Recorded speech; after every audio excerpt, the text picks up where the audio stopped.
नमस्कार, आज़ाद इंडियन में आप सभी दोस्तों का एक बार फिर से बहुत बहुत स्वागत है। दोस्तों, 7 दिन भर की जो फटाफट बड़ी खबर निकल के आ रही है, एक एक करके जाने के दरअसल देश भर में संक्रमितों के आंकड़े के लाइव स्टेटस के बारे में आपको बताएंगे। इस बीच राहुल गांधी ने वीडियो जारी करके मोदी सरकार पर बोला हमला, बोले आखिर आक्रामक क्यों है चीन के बारे में कुछ बड़ी बातें बताई हैं। लेकिन इन सब के इतर राजस्थान में भारतीय जनता पार्टी को कांग्रेस सरकार गिराना पड़ गया भारी। केंद्रीय मंत्री गजेंद्र शेखावत सिंह समेत भैरव लाल के खिलाफ राजद्रोह का मुकदमा दर्ज किया गया है। जी आपको बता दें कि गहलोत सरकार पूरी तरीके से एक्शन में आ चुकी है और इस बीच आपको बता दें 2 और विधायकों को हिरासत में ले लिया गया है जो निलंबित हैं और वो बगावत कर रहे थे। इस बीच बड़ी खबर निकल के आ रही है, वन नेशन वन कार्ड पर केंद्र सरकार को सुप्रीम कोर्ट ने बड़ा झटका दिया। वन बोर्ड पर बड़ा झटका। लेकिन सुशांत सिंह राजपूत केस में उद्धव सरकार के बड़ा फैसला, फिलहाल सीबीआई जांच नहीं होने वाली है। जी हाँ, गृह मंत्री का क्या कुछ बड़ा ऐलान है। इस बीच गुजरात में जानेंगे कि आखिर मंत्री के बेटे को, यानी लॉकडाउन तोड़ने वाले मंत्री के बेटे को फटकार लगाने वाली कांस्टेबल के खिलाफ किस तरीके से जांच के आदेश जारी कर दिए गए हैं। और ये गुजरात मॉडल, नया गुजरात मॉडल के बारे में आपको बताएंगे। सब कुछ खबरें जानेंगे। आखिर राजा भैया के खिलाफ दर्ज मुकदमों की वापसी की वजह बताई यूपी सरकार, हाईकोर्ट ने फटकार लगाई है, इसके बारे में आपको बताएंगे। तो सब कुछ खबरें जाने के लिए सब छोटा सा निवेदन, अगर आपने चैनल को सब्सक्राइब नहीं किया तो प्लीज सब्सक्राइब की लाल बटन दबाकर चैनल को सब्सक्राइब करें। और अगर आप भी मानते हैं कि मोदी सरकार कोरोना से निपटने में पूरी तरीके से विफल हुई है तो वीडियो को लाइक करके अपना समर्थन दर्ज करें। दरअसल पहली बड़ी खबर निकल के आ रही है, आपको बता दें देश भर में संक्रमितों का आंकड़ा हुआ ये 10 लाख को 10,08,480 कन्फर्म केसेज हो चुके हैं। तो पिछले 24 घंटे में सबसे ज़्यादा 32,000 से ज़्यादा मामले सामने आए। मृतकों की संख्या 25,000 के आंकड़े पार करते हुए 25,664 हो गई है। अच्छी खबर यह है कि 6,37,000 लोग स्वस्थ भी हो गए हैं। जबकि एक्टिव केसेस की बात करें तो 3,44,000 लोग अभी भी वर्तमान में एक्टिव केसेस हैं। फिलहाल चलते हैं अगली बड़ी खबर लेते हैं। राहुल गांधी ने वीडियो जारी करके मोदी सरकार पर बोला हमला, कहा इसलिए आक्रामक हुआ है चीन। आपको बता दें कि राहुल गांधी कांग्रेस के पूर्व अध्यक्ष ने एक बार फिर मोदी सरकार को उनकी आर्थिक और विदेश नीति को लेकर घेरा। उन्होंने कहा है कि चीन विवाद को लेकर एक ट्वीट किया। इस ट्वीट में राहुल गांधी अपनी राय रखते हुए नजर आ रहे हैं। राहुल गांधी ने सवाल उठाते हुए पूछा है कि आखिर चीन ने इसी वक्त को क्यों चुना है। उन्होंने मोदी सरकार पर सवाल दागते हुए कहा है कि भारत की स्थिति में ऐसा क्या है जिसने चीन को आक्रामक होने का मौका दिया। इस समय ऐसी क्या स्थिति है जिसको देश चीन को विश्वास हुआ कि वो भारत के खिलाफ दुस्साहस कर सकता है। बकौल राहुल, इस बात को समझने के लिए आपको कई अलग अलग पक्षों को समझना होगा।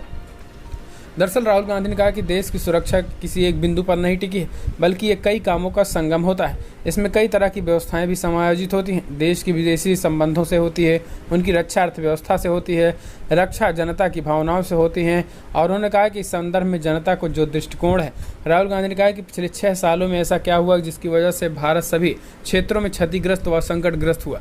मोदी सरकार चारों तरफ से घिरी होने की वजह से आज पूरी तरीके से हमारा अर्थव्यवस्था भी चौपट हुआ और इसी का फायदा, चारों तरफ घिरने की वजह से चीन फायदा उठा रहा है और यही कारण है कि हम पर आक्रामक हुआ है।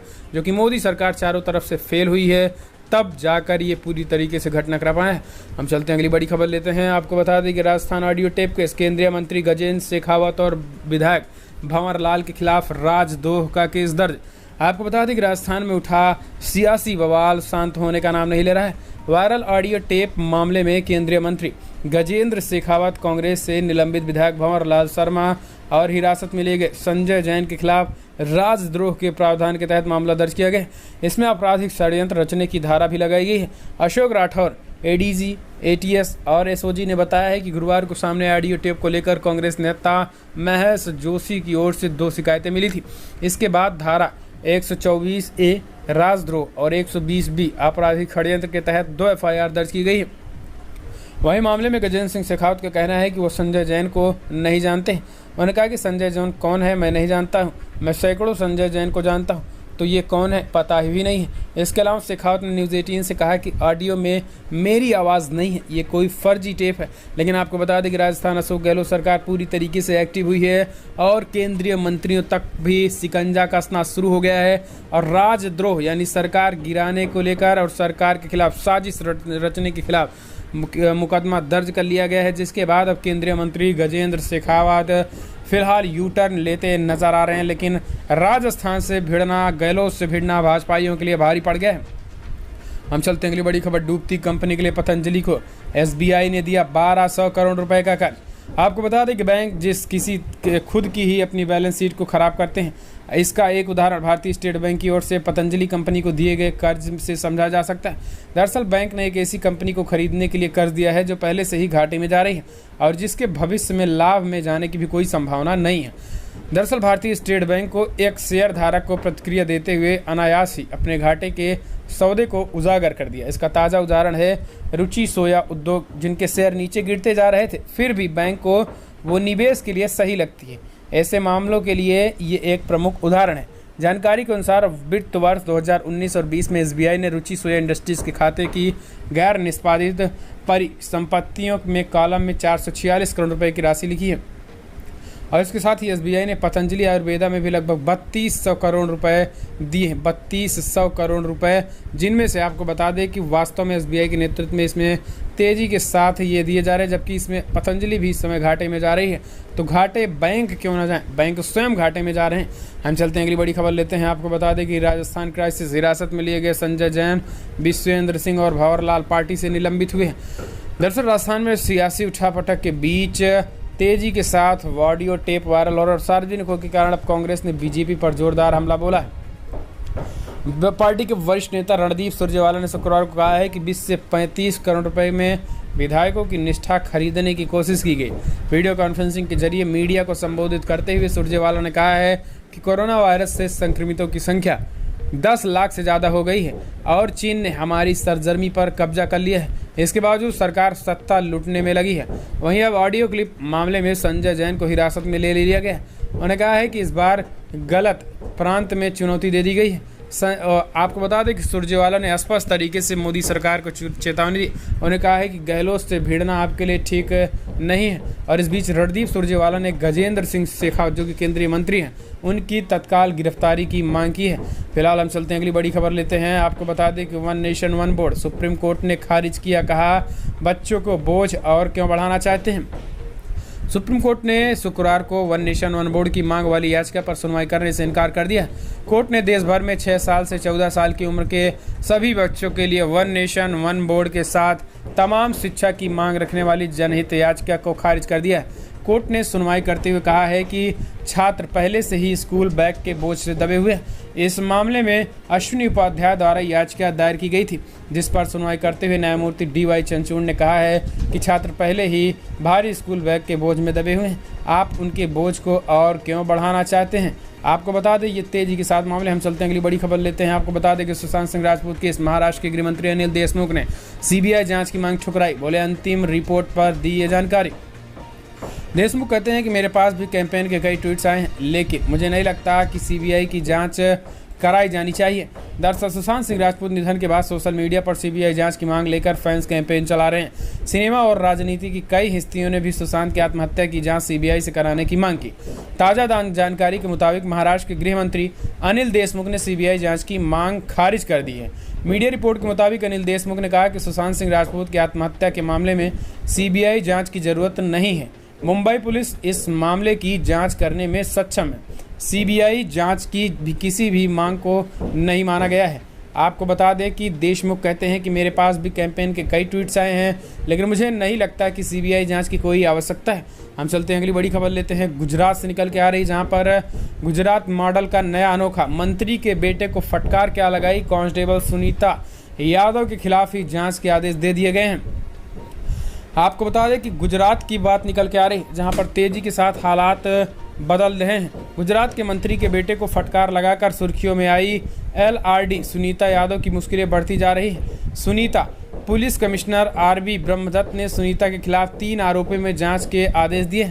इसमें मंत्री के बेटे को फटकार लगाने के मामले की जांच पहले से चल रही है। सूरत पुलिस कमिश्नर RB ब्रह्मदत्त ने सुनीता यादव के खिलाफ सड़क पर उठक बैठक कराने और 9 जुलाई से अपनी ड्यूटी से गायब होने के मामले पर जांच के आदेश दिए गए। गौरतलब है कि गुजरात में स्वास्थ्य मंत्री कुमार कनानी के बेटे प्रकाश को कानून का पाठ पढ़ाने वाली कांस्टेबल सुनीता यादव ने इस्तीफा दे दिया था। आज तक से बातचीत करते हुए सुनीता यादव ने कहा था कि उस दिन बड़ी घटना होते होते रह गई। मेरी किस्मत अच्छी थी कि वहाँ पर एक FOP का जवान था जिसने वीडियो बनाई, जिससे मैं साबित कर सकती हूँ कि मैं उस वक्त सही थी। उस दिन क्या हुआ है ये पूरी बात नहीं बता सकते हैं, क्योंकि अभी तक मेरा इस्तीफ़ा स्वीकार नहीं किया गया है। तो कई ऐसी बातें थीं, लेकिन अब इसी के खिलाफ ही जांच के आदेश दे दिए गए हैं। तो अपने आप में गुजरात मॉडल एक्सपोज हो चुका है। हम चलते हैं अगली बड़ी खबर लेते हैं। राजस्थान सियासी संकट के बीच सचिन पायलट का रुख नरम। अशोक गहलोत भी बोले, हम तो तीसरी बार सीएम बने हैं। दरअसल राजस्थान के पूर्व मुख्यमंत्री, पूर्व कांग्रेस अध्यक्ष सचिन पायलट आज जहां अदालत के जरिए अपनी सदस्यता बरकरार रखने की कोशिश कर रहे हैं, तो वहीं दूसरी तरफ उन्होंने अपने रुख को कुछ नरम कर लिया है। कांग्रेस के भी कई वरिष्ठ नेता उनके संपर्क में हैं। कांग्रेस पार्टी के एक वरिष्ठ नेता ने कहा कि सचिन पायलट ने अपने रुख में कुछ बदलाव किया है। अभी तक वो मुख्यमंत्री अशोक गहलोत को हटाने में कम पर बात करने के लिए तैयार नहीं थे, पर अब वो नए सिरे से बातचीत करना चाहते हैं। सूत्रों का कहना है कि पायलट ने कांग्रेस कार्य समिति के एक सदस्य को फ़ोन करके बातचीत की है। उन्होंने संकेत दिए कि वो पार्टी के साथ बातचीत करना चाहते हैं। पार्टी ने भी कहा है कि उनके लिए पार्टी के दरवाजे खुले हैं। अहमद पटेल लगातार सचिन पायलट के संपर्क में हैं और लगातार उनका कहना है कि सचिन पायलट फिलहाल वो कांग्रेस पार्टी में थे और फिर से सचिन पायलट वो लौट कर आ रहे हैं। कोई बड़ी बात नहीं है, तो ये अहमद पटेल लगातार संपर्क में हैं। चलते हैं अगली बड़ी खबर। राजा भैया के खिलाफ दर्ज मुकदमों की वापसी को लेकर फंसी योगी सरकार। हाईकोर्ट ने कारण बताओ नोटिस जारी किया। आपको बता दें कि इलाहाबाद हाईकोर्ट की लखनऊ बेंच ने राज्य सरकार से रघुराज प्रताप सिंह और राजा भैया के खिलाफ दर्ज मुकदमे को वापस लिए जाने की वजह पूछी है। इसके साथ ही हाईकोर्ट ने भी ये भी कहा है कि अगर मुकदमे वापसी के संतोषजनक कारण सामने नहीं आए तो कोर्ट मामले में स्वतः संज्ञान लेकर इसका परीक्षण करेगी। दरअसल हाईकोर्ट लखनऊ बेंच ने एक याचिका पर सरकार से जवाब मांगा है। दरअसल राजा भैया के खिलाफ चुनाव लड़ चुके शिव प्रकाश सेनानी ने ये याचिका दाखिल की है। याचिका में शिव प्रकाश ने राजा भैया से जान को खतरे के चलते सुरक्षा मिलने का जिक्र है। याचिका का कहना है कि उनको सुरक्षा की अवधि खत्म होने वाली है। याचिका में यह सुरक्षा जारी रखने को लेकर हुई है। याचिका में राजा भैया के मुकदमों की वापसी पर भी सवाल उठा है, जिस पर कोर्ट ने यूपी सरकार से जवाब तलब कर लिया है। हाई कोर्ट लखनऊ बेंच के जस्टिस मुनेश्वर नाथ भंडारी और जस्टिस मनीष कुमार की बेंच ने ये आदेश दिया है। हम चलते हैं अगली बड़ी खबर लेते हैं। आपको बता दें कि अगस्त में शुरू हो सकता है राम मंदिर का निर्माण। PM Narendra Modi, RSS chief Mohan Bhagwat और योगी आदित्यनाथ करेंगे शिरकत। आपको बता दें कि सुप्रीम कोर्ट के फैसले के बाद अयोध्या के जल्द ही राम मंदिर का निर्माण भी राम जन्मभूमि तीर्थ क्षेत्र ट्रस्ट के रूप में शुरू किया जाएगा। प्रधानमंत्री मोदी की सहमति के साथ ही तारीख की अंतिम रूप देने के लिए अयोध्या में भी बैठकें हुई। ट्रस्ट के सदस्य ने प्रधानमंत्री को आमंत्रण भेजने की पुष्टि की।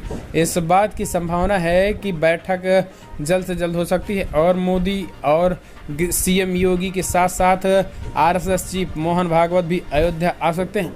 हम चलते हैं अगली बड़ी खबर लेते हैं। आपको बता दें कि झारखंड के सीएम हेमंत सोरेन को मिली धमकी।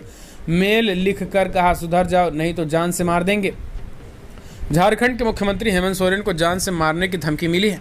मेल भेजकर उन्हें धमकाया गया है। सीएम सोरेन को नसीहत देते हुए कहा गया है कि अगर नहीं सुधरे तो जान से मार दिए जाओगे। धमकी के खुलासे के बाद से राज्य के प्रशासनिक महकमे में हड़कंप मच गया है। पूरे मामले की जांच के लिए स्पेशल टीम बनाई गई है। सीआईडी ने एसआईटी को ईमेल भेजने के वाले अपराधियों की तुरंत गिरफ्तारी के आदेश दे दिए और छानबीन में जुट गई है। सीएम हेमंत सोरेन को भेजे गए धमकी भरे ईमेल में लिखा गया है कि सुधर जाओ नहीं तो जान से मार दिए जाओगे। इस मामले में रांची के साइबर थाने में प्राथमिकी दर्ज की गई है।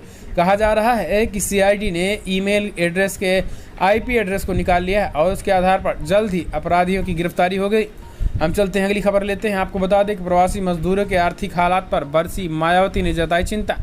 दरअसल बहुजन समाज पार्टी बसपा सुप्रीमो मायावती ने प्रवासी श्रमिकों की आर्थिक स्थिति ठीक न होने को लेकर शुक्रवार को ट्वीट किया और लिखा, कोरोना वायरस व उसके कारण हुए लॉकडाउन की मार से पीड़ित काफी बदहाल स्थिति में हैं और अब रोजी रोटी के लिए इधर उधर भटकने को मजबूर हो रहे हैं। ये अति गंभीर की चिंता की बात है। उन्होंने लिखा कि कोरोना बीमारी से रोकथाम के लिए यूपी में बनाए गए सरकारी कोविड केंद्रों से अधिकांश पे गंभीरता से ज़्यादा ध्यान दें तो ज़्यादा बेहतर होगा।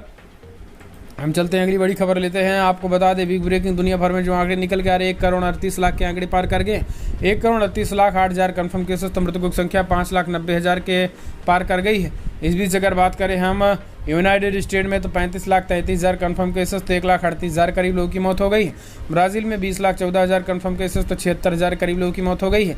वहीं अगर बात करें हम तो इंडिया में 10,03,000 कन्फर्म केसेस तो 25,000 करीब लोगों की मौत हो गई, जबकि रसिया में भी 7,52,000 कन्फर्म केसेस तो 11,900 के करीब लोगों की मौत हो गई। तो दुनिया भर में दोस्तों तेजी के साथ आंकड़े बढ़ रहे हैं। फिलहाल बड़ी खबर में इतना है, लेकिन अगर आपको वीडियो पसंद आया तो लाइक करें, शेयर करें, कमेंट के माध्यम से अपनी राय देना ना भूलें। तो दोस्तों फिलहाल इस वीडियो में इतना ही। जय हिंद, जय भारत।